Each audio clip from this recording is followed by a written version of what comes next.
على الرغم من مرور ما يقرب من 20 عاما على أحداث 11 من سبتمبر التي وقعت في الولايات المتحدة عام 2001، إلا أنه ما زالت هذه الأحداث مليئة بالأسرار التي تظهر يوما بعد يوم، مما يجعلنا نبحث دائما عن تفاصيل هذا الحادث وكيفية وقوعه والأسباب التي أدت إليه.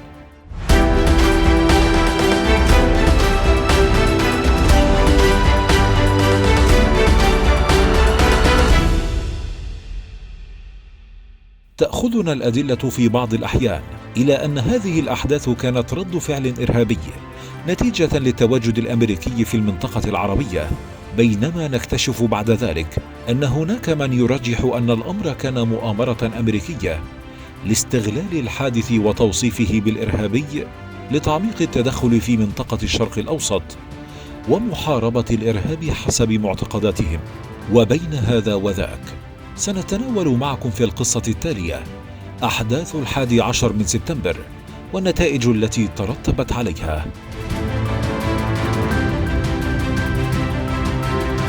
في صباح يوم الثلاثاء 11 من سبتمبر عام 2001 استيقظ العالم على الحادث الأكثر عنفا في تاريخ الولايات المتحدة، حيث تم اختطاف 4 طائرات مدنية تجارية وتوجيهها للاصطدام بأهداف محددة داخل الولايات المتحدة. هذه الطائرات كانت تديرها شركتان أمريكيتان رائدتان للنقل الجوي، الخطوط الجوية المتحدة والخطوط الجوية الأمريكية، وغادرت جميعها من مطارات في شمال شرق الولايات المتحدة متجهة إلى كاليفورنيا.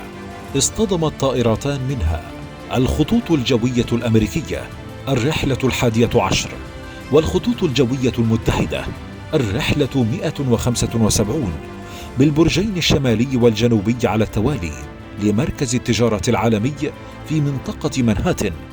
وفي غضون ساعة و42 دقيقة انهار كلا البرجين المكونين من 110 طوابق، وتسبب ذلك بانهيار كامل لجميع المباني الأخرى في مجمع مركز التجارة العالمي، بما في ذلك برج مركز التجارة العالمي السابع المكون من 47 طابقا، ناهيك عن أضرار كبيرة لحقت ب10 مبان أخرى في محيط الحادث.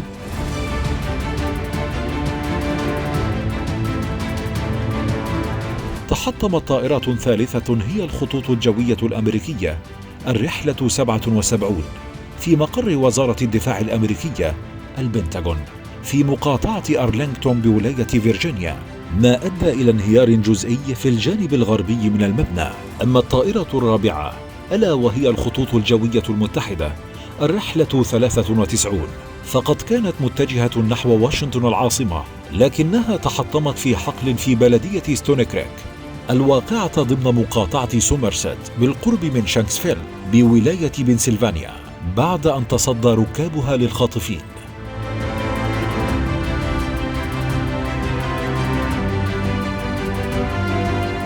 بعد تنفيذ هذا الحادث مباشرة تم توجيه أصابع الاتهام إلى تنظيم القاعدة بقيادة زعيمه أسامة بن لادن، ورجحت السلطات الأمريكية هذه الاتهامات نسبة إلى تصريحاته والفتاوى التي أصدرها قبل وقوع هذا الحادث. ففي نهاية التسعينات من القرن الماضي أصدر بن لادن أول فتوى له يدعو فيها الجنود الأمريكيين إلى مغادرة السعودية، كما أعلن بن لادن صراحة اعتراضه على السياسة الأمريكية الخارجية فيما يتعلق بإسرائيل، إلى جانب الوجود المستمر للقوات الأمريكية في السعودية بعد حرب الخليج. واستخدم بن لادن نصوصا إسلامية لتحريض المسلمين على الهجوم على الأمريكيين. ووفقا لما أفتى به قال: اتفق العلماء المسلمون عبر التاريخ الإسلامي بالإجماع على أن الجهاد واجب على الفرد إذا دمر الأعداء دولا إسلامية. من هذا المنطلق كان الإعلان الأمريكي بأن المتسبب الرئيسي في أحداث 11 من سبتمبر هو تنظيم القاعدة بقيادة أسامة بن لادن، إلا أن الجميع تفاجأ في 16 من سبتمبر عام 2001 بإصدار بن لادن لبيان قال فيه: أؤكد أنني لم أخطط لهذا العمل الذي يبدو أنه نفذ من قبل أفراد لهم دوافعهم الخاصة، لكن الولايات المتحدة لم تصمت بعد إصدار هذا البيان، وذهبت في تجميع معلوماتها الاستخباراتية التي تؤكد أن تنظيم القاعدة هو المتسبب والمسؤول عن الحادث، ونشرت فيديوهات يظهر فيها بن لادن ومعه مجموعة من أعضاء التنظيم يعلن فيها أنه كان على معرفة مسبقة بالهجمات.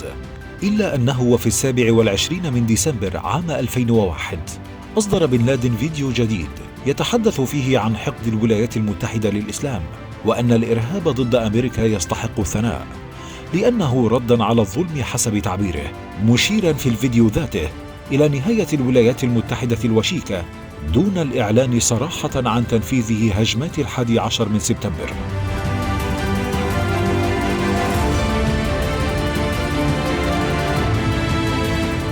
وبعد فترة قصيرة من الانتخابات الرئاسية الأمريكية لعام 2004 استخدم بن لادن شريطا مسجلا يعترف فيه بشكل علني بتورط القاعدة بالهجمات على الولايات المتحدة، واعترف بعلاقته المباشرة بالهجمات، وعلل تنفيذها قائلا: نحن أحرار ونريد استعادة حرية أمتنا، عندما تخربون أمننا سنخرب أمنكم.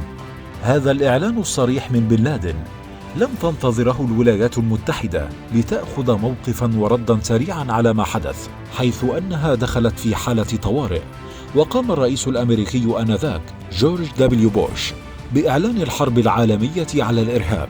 وقبل أن نتحدث عما فعلته الولايات المتحدة وتفاصيل حربها على الإرهاب وخطة تتبعها لبن لادن وما فعلته بعد ذلك في منطقة الشرق الأوسط، لابد وأن نشير إلى آثار هجمات 11 من سبتمبر وما أسفرت عنه من ضحايا وخسائر فادحة للولايات المتحدة. تسببت أحداث 11 من سبتمبر في مقتل 2973 شخصا و24 مفقودا، إضافة لآلاف الجرحى والمصابين جراء استنشاق دخان الحرائق والأبخرة السامة في أعقاب الهجمات مباشرة. انتشل 20 ناجيا فقط من تحت الأنقاض، واستمرت مهمة إزالة الأنقاض والحطام حتى عام 2002، إذ أزيل أكثر من 1.5 مليون طن من الأنقاض باستخدام 108,000 شاحنة بحلول مايو 2002. كان لهجمات 11 من سبتمبر آثارا فورية على الشعب الأمريكي، حيث قام رجال الشرطة والإنقاذ من مختلف أنحاء البلاد بالسفر إلى مدينة نيويورك للمساعدة في انتشال الجثث من البقايا المتشابكة للبرجين. إلا وأنه على الرغم من ذلك تعتبر الحكومة الأمريكية هجمات 11 من سبتمبر هي الأكثر فتكا لرجال الإطفاء وضباط إنفاذ القانون في تاريخ الولايات المتحدة، إذ قتل 343 و72 منهم على التوالي.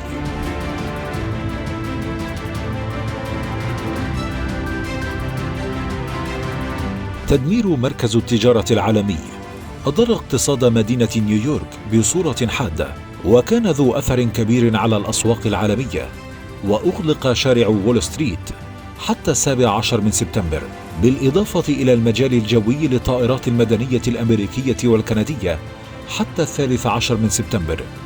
ولأول مرة في تاريخ الولايات المتحدة تم تنفيذ خطة سكاتنا، وبالتالي تعليق عشرات الآلاف من المسافرين في جميع أنحاء العالم، وأمر بإغلاق المجال الجوي الأمريكي في وجه جميع الرحلات الدولية، ما أدى إلى إعادة نحو 500 رحلة جوية إلى بلدان أخرى أو إعادة توجيهها إليها.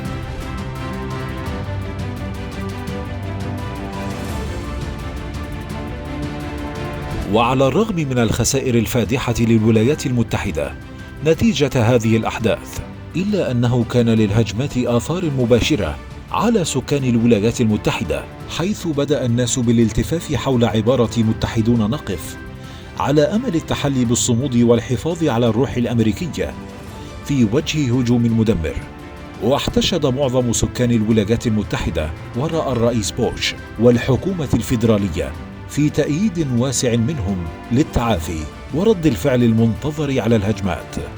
لكن أحداث 11 من سبتمبر كان لها آثار أخرى تمثلت في زيادة حوادث جرائم الكراهية ضد الأشخاص من جنوب آسيا والشرق الأوسط، وأي شخص يبدو أنه ذو مظهر شرق أوسطي إسلامي.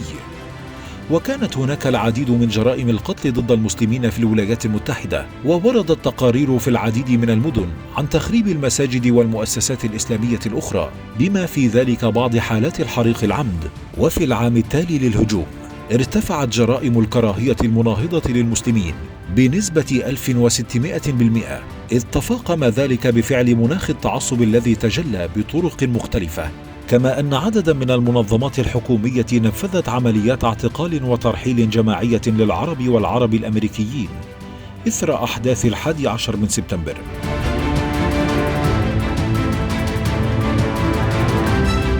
وعلى الصعيد الدولي، قامت الولايات المتحدة بشن الحرب العالمية ضد الإرهاب، بالإضافة إلى زيادة الضغط على الحكومات والدول التي اتهمت بإيوائها. أكتوبر 2001 شهد أول عمل عسكري بدأته الولايات المتحدة، وبموجب هذه السياسة قام حلف شمال الأطلسي بغزو أفغانستان من أجل التخلص من نظام طالبان والقبض على قوات القاعدة. كما أن المؤشرات تؤكد أن الغزو الأمريكي للعراق مرتبطا بيوم 11 من سبتمبر.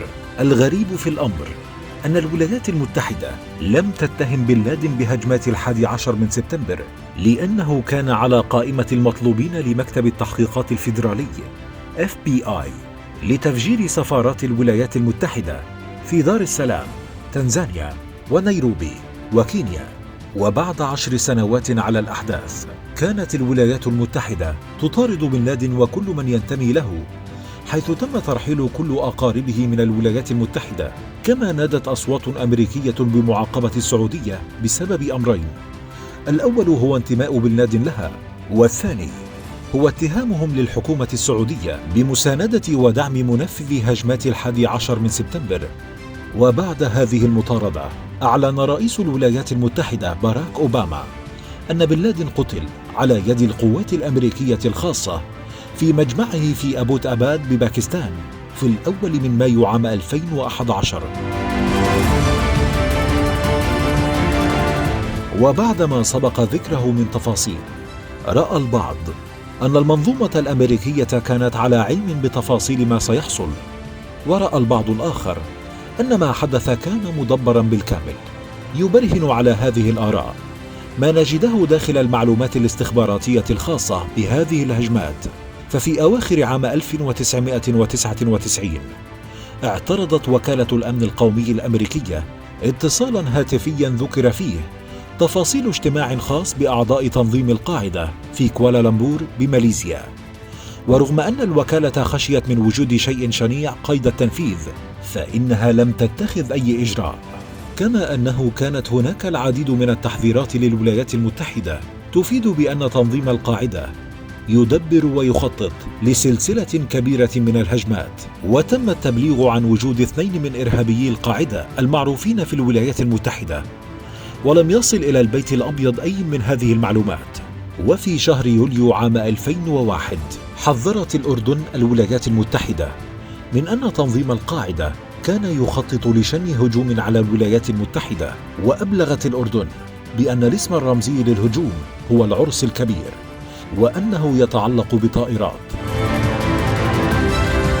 وفي 6 من أغسطس عام 2001 أصدر تقرير وكالة المخابرات المركزية الإخباري اليومي الرئاسي BDB، وهو تقرير مخصص للرئيس فقط، بن لادن مصمم على ضرب الولايات المتحدة. كل هذه المعلومات الاستخباراتية تم تجاهلها.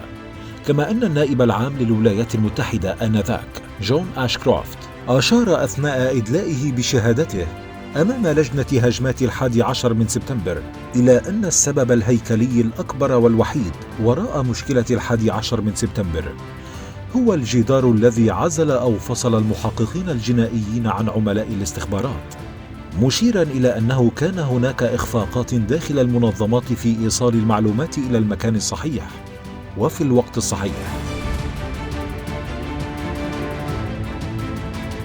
من الأدلة الواضحة أيضا على أن الأمر كان مدبرا بالكامل هو ما ظهر في التحقيقات والتحريات التي أجريت بعد الحادث، وكشفت عن تدخل يهودي صهيوني في الهجمات، حيث تلقى الموظفون الإسرائيليون العاملون بمبنى التجارة تحذيرات مسبقة بأن لا يذهبوا إلى عملهم في هذا اليوم نظرا لحدوث هجوم على المبنى. كما اعترفت شركة أوديغو لنقل الرسائل السريعة، وهي شركة إسرائيلية، بأن 2 من موظفيها تلقيا رسائل فورية تنذرهم من حصول هجوم قبل ساعتين من اصطدام الطائرات الأولى بأحد البرجين. ولولا هذا التحذير المسبق لكان هناك ما يقرب من 400 إسرائيلي ضمن ضحايا الانفجار، في حين أن 5 فقط من الإسرائيليين قتلوا آنذاك. وهناك روايات تقول بعدم وجود إسرائيليين ضمن الضحايا. شركة زام الإسرائيلية للشحن البحري قامت بإخلاء مكاتبها في البرج الشمالي من مركز التجارة العالمي قبل أسبوع واحد من وقوع الهجمات، وألغت عقد الإيجار الذي كان ساريا حتى نهاية العام 2001، وخسرت الشركة وقتها $50,000 بسبب إلغاء العقد. كل هذا يؤكد أن الأمر من الممكن أن نطلق عليه مؤامرة أمريكية وخطة صهيونية قبل أن يكون عملا إرهابيا من تنظيم القاعدة، حتى وإن كان له دوافعه التي أعلن عنها بعد تنفيذ الهجمات، إلا أنه كان من الممكن تفادي حدوثها. ولكن الولايات المتحدة التي أخفقت بكل أجهزتها الأمنية والاستخباراتية في منع هذا الهجوم استفاقت بعد ذلك وأعلنت الحرب العالمية ضد الإرهاب، ربما لتحسين صورتها أمام شعبها، أو ربما لتنفيذ مخططات خارجية تمكنها من التدخل في منطقة الشرق الأوسط دون أن يعترض أحد. وبين هذا وذاك تبقى أحداث 11 من سبتمبر باقية في التاريخ وشاهدة على أحداث سابقة وأخرى تالية لهذه الهجمات كانت لها من الآثار المدمرة على البلدان والشعوب ما يفوق آثار 11 من سبتمبر بكثير.